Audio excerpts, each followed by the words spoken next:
여러분, 안녕하세요. 혹시 이 멜로디를 기억하십니까? 밤안개가 가득히 쓸쓸한 밤거리에 혹은 아름다운 강산에 그 웅장한 전주를요. 대한민국 록의 자존심이자 대부로 불리는 분, 바로 신중현 씨입니다. 박인수, 김추자, 장현 같은 수많은 스타를 배출하며 60년대와 70년대 가요계의 황제로 군림했던 그였지만 그의 음악 인생은 사실 그리 순탄치 않았습니다. 권력의 압박 속에서도 끝까지 자신의 음악적 신념을 지키려 했던 예술가의 처절한 투쟁기. 오늘은 신중현 씨의 찬란하고도 시린 진짜 이야기를 들려드릴까 합니다. 1938년에 태어난 신중현 씨는 어린 시절 부모님을 일찍 여의고 고학하며 독학으로 기타를 배웠습니다. 부모님이 안 계셨어요. 혼자서 모든 걸 해내야 했죠. 돈이 없어서 학원에 다닐 수도 없었습니다. 그래서 독학으로 기타를 배웠어요. 얼마나 힘들었겠어요. 하지만 그는 포기하지 않았습니다. 미팔군 무대에서 실력을 쌓은 그는 1963년 대한민국 최초의 록밴드인 에드포를 결성하며 한국 가요계에 새로운 바람을 일으켰죠. 당시 한국은 트로트가 주류였어요.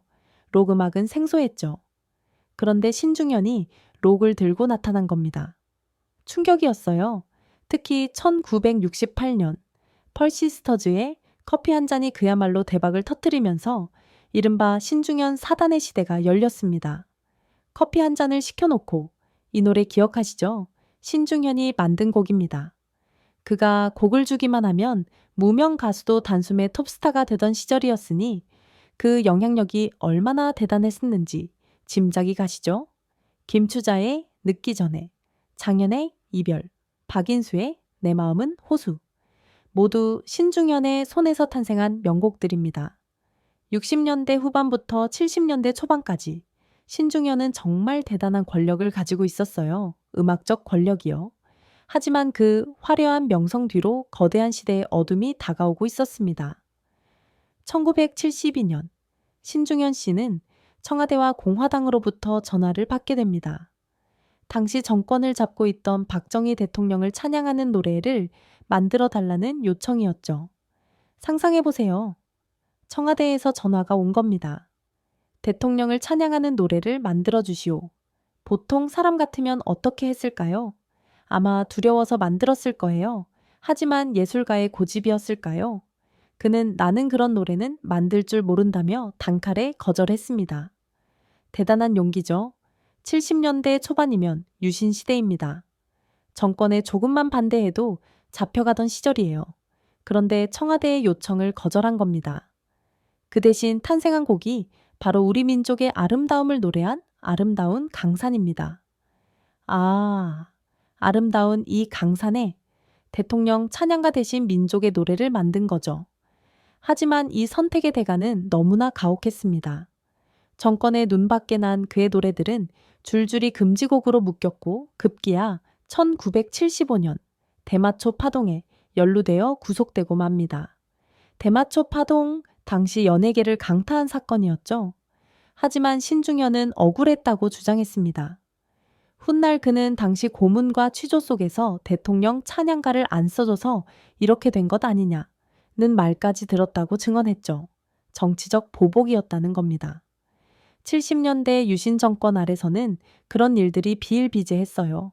출소 후에도 고난은 끝나지 않았습니다. 무려 5년 동안 방송 활동이 완전히 금지되었고 그는 자신의 이름을 내걸고 무대에 설 수조차 없었습니다. 5년이에요. 75년부터 79년까지. 한창 전성기였던 음악가가 5년 동안 방송에 나올 수 없었던 겁니다. 신중현은 이제 끝났다는 비아냥 속에서도 그는 기타를 놓지 않았습니다. 1979년 해금 조치가 내려진 뒤에야 그는 다시 일어설 수 있었죠. 80년대에 들어서며 그는 다시금 자신의 음악을 세상에 내놓았고 그의 새아들 또한 뛰어난 음악가로 성장하며 가문의 명성을 이어갔습니다. 신중현의 아들들도 모두 음악을 했어요. 그의 DNA를 물려받은 거죠. 권력이 기어이 그의 입을 막으려 했지만 그의 기타줄은 결코 멈추지 않았던 것입니다. 2006년 신중현 씨는 은퇴 공연을 통해 수많은 팬과 작별 인사를 나눴습니다. 하지만 그것은 끝이 아니었습니다.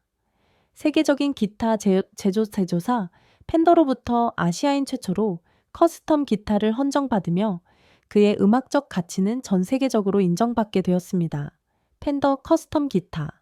이건 정말 대단한 연계입니다. 세계적으로 인정받은 몇 안 되는 기타리스트에게만 주어지는 거거든요. 아시아인 최초였어요. 이제 80을 훌쩍 넘긴 노장이 된 그는 말합니다. 음악은 나의 생명이고 나는 죽을 때까지 기타리스트로 남고 싶다. 여러분에게 신중현은 어떤 의미인가요? 누군가에겐 저항의 상징이었고 누군가에겐 낭만적인 밤의 배경음악이었겠지요. 권력 앞에 무릎 꿇지 않고 자신의 길을 걸어간 거장의 뒷모습은 오늘을 사는 우리에게 참 많은 생각을 하게 합니다. 청와대의 요청을 거절한 예술가, 온영한 방송 금지를 당하면서도 기타를 놓지 않은 음악가, 그게 신중현입니다. 오늘 밤 그의 거친 기타 선율 속에 담긴 진심을 다시 한번 느껴보시는 건 어떨까요? 여기까지 오늘 이야기였습니다. 들어주셔서 감사합니다.